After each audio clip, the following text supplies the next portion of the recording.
I'm Sojourner Rallo. I'm at 1156 Meadow. And I find half of this discussion so intolerable that my voice is shaking, so I apologize. I'm just going to read directly from my phone. At the last meeting, almost everyone who was opposed to the project came up here and talked about their friend or loved one who is an addict, and the message was the same. I love someone with an addiction, but, and then they went on to justify why those who suffer from addiction aren't as important as those who don't suffer from it. For example, my children like to play outside, and now they won't be able to. If you don't allow your children to be around people with addictions, you should take them out of school. You shouldn't bring them to the doctor or call 911 in case of emergency. You should stop attending your place of worship and start ordering your groceries to be delivered. Addiction is everywhere, including Northbrook. I felt a couple of things after the last meeting: anger and utter disbelief at the hypocrisy, but also profound sadness for your loved ones and the disconnect that they must feel when you say that you love them, but you show them something different. I moved to Northbrook in junior high, and I did not like it. I couldn't find my groove. I felt like everything was just an ugly competition. When I run into old classmates, now that I've moved back, they all say the same thing: I can't believe you moved back here. I did, but it took a lot of soul searching because I want my children to grow up exposed to all different kinds of people, and I worry that they won't have that here. But ultimately, I chose family. My dad and stepmom and 2 very young sisters live within walking distance, as do 4 of my aunts and uncles and their families, 3 of whom are in the program, none of whom have ever committed a violent crime, and none of whom would be a danger to your children.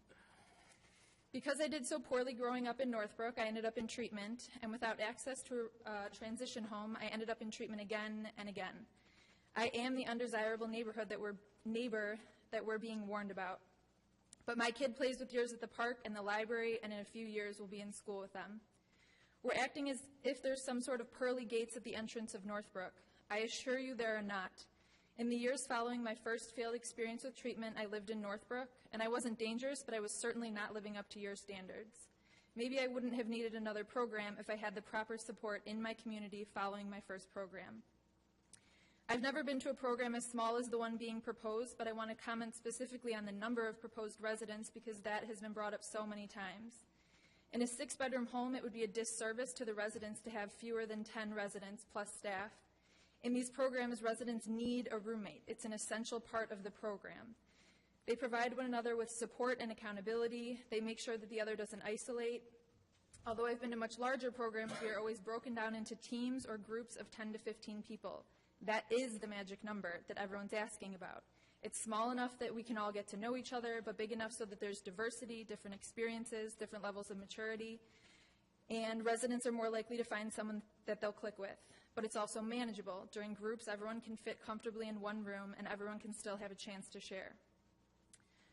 One last thing, it was suggested that a sober living home would negatively impact our property values, but when I researched this, I found that this is actually a myth based on the public's misperception of addiction. I also accidentally found that sober living homes in residential neighborhoods are crime repellents. Those are the words from the study.